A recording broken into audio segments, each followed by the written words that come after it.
कोई जरूरी नहीं कि लड़के किताबों के बीच अगर कोई चिट्ठी छुपाए तो वो किसी लड़की को लिखा लव लेटर ही होगा। किताबें जो होती है ना, वो जिंदगी का अलग ही मतलब सिखाती है। किताबों की अपनी अलग दुनिया और अलग जुबान होती है। कभी गए हैं आप इन किताबों की दुनिया में? विनय को किताबें पढ़ने और घूमने फिरने का बहुत शौक था। उसने चंडीगढ़ के सेक्टर 15 मार्केट से एक पुरानी सेकेंड हैंड किताब खरीदी। दिन भर का काम खत्म करने के बाद उसे रात 12 बजे के बाद ही वक्त मिला किताब को पढ़ने का। उसने टेबल पर बैठकर नाइट लैम्प जलाया। किताब पढ़ने के लिए वो खोल ही रहा था कि उसमें से कागज का एक टुकड़ा नीचे गिरा। विनय ने कागज का टुकड़ा उठाया तो देखा कि उसमें कुछ लिखा था। लैम्प की रोशनी में विनय ने उसे पढ़ना शुरू किया। मेरा नाम अमित है, मैं यहां दार्जिलिंग घूमने आया, पर पीक सीजन होने की वजह से किसी भी होटल में मुझे जगह नहीं मिली। टैक्सी ड्राइवर ने कहा कि आप यहां से 10 किलोमीटर नीचे चून भट्टी चले जाइए, वहां आपको लॉज जरूर मिल जाएगा। मकान नंबर 13 का कमरा नंबर 06, जो मुझे मिला। थोड़ा गंदा है पर रहने को जगह मिल गई, वो क्या कम है। आज मैं पूरी रात सोया नहीं। इसका कारण मेरे कमरे के बाहर में कुछ लोग बैठे बतौलेबाजी कर रहे थे।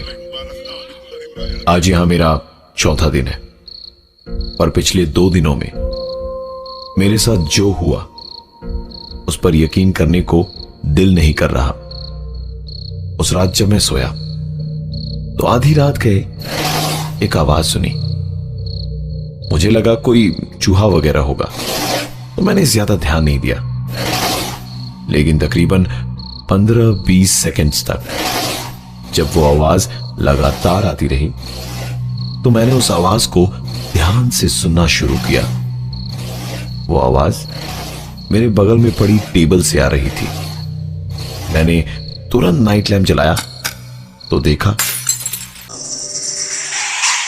अरे यार, एक आखिरी लाइन लिख देता तो।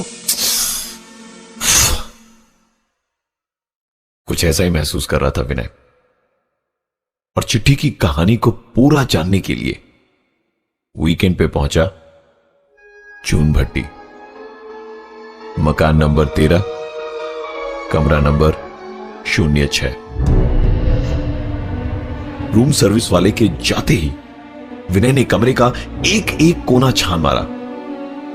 उसे कहीं कुछ नहीं मिला, ना ही उस कहानी का बाकी हिस्सा, ना ही कुछ और जिससे वो पता लगा सके कि आखिरकार अमित के साथ हुआ क्या था। सुबह के 4 बजे तक विनय जाग रहा था कि अब कुछ होगा, अब कुछ होगा, पर सिवाय सवेरा होने के कुछ भी नहीं हुआ। अपनी ही बेवकूफी पर हंसने लगा विनय कि वो कागज के एक टुकड़े को पढ़कर यहां चून भट्टी तक आ गया। सुबह तो हो गई, पर आज की रात बहुत कुछ लाने वाली थी अपने साथ। फिर से जब 3 बजे तक कुछ नहीं हुआ तो विनय गुस्से में सोने चला गया। आंख लगते ही विनय को एक आवाज सुनाई दी।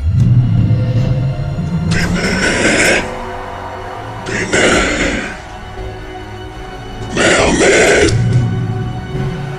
तुम मुझे ही ढूंढने आए थे ना? प्लीज विनय, प्लीज मुझे बचाओ विनय, मुझे निकल दो यहां से जल्दी। विनय।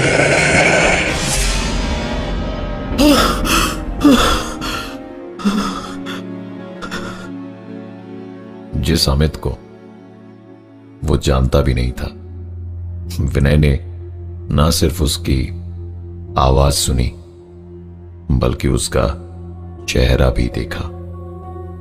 इस सदमे से वो बाहर निकल ही नहीं पाया था कि अपने कमरे के बाहर उसने एक आवाज सुनी, और जैसे ही उस कमरे से बाहर निकलने के लिए उसने दरवाजा आधा ही खोला था कि दरवाजा बंद हो गया, और साथ ही विनय भी। किसी के दीवार को खुरचने की आवाज आ रही थी। कमरे के अंदर किसी के लड़ने की आवाज आ रही थी और रह रहकर ग्लास फूटने और चम्मच के गिरने की भी आवाज आ रही थी। धीरे धीरे ये सारी आवाजें एक साथ मिलकर इतनी तेज हो गई कि विनय को अपने हाथों से कान बंद करने पड़े और वो चीखते हुए कहने लगा, बंद करो, बस करो, बहुत हो गया। करीबन 1 मिनट बाद जब उसने अपने कानों पर से हाथ हटाए और आंखें खोली तो वहां कोई आवाज नहीं थी। बस कमरे के अंदर एक गजब की ठंड थी। टेबल पर रखा कंबल जैसे ही विनय उठाने गया तो उस दीवार के पार से एक आवाज आई। विनय ने दीवार से अपना कान लगाया ताकि वो उस आवाज को साफ साफ सुन सके। दीवार पर कान लगाने से पता चला कि दीवार खुरचने की आवाज दीवार के उस पार से नहीं बल्कि दीवार के अंदर से ही आ रही थी।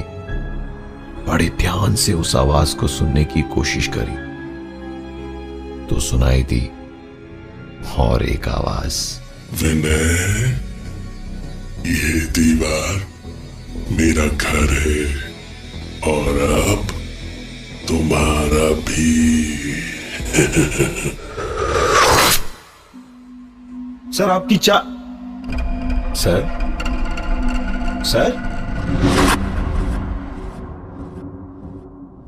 अमित को गायब हुए 6 महीने और विनय को गायब हुए 3 महीने हुए हैं।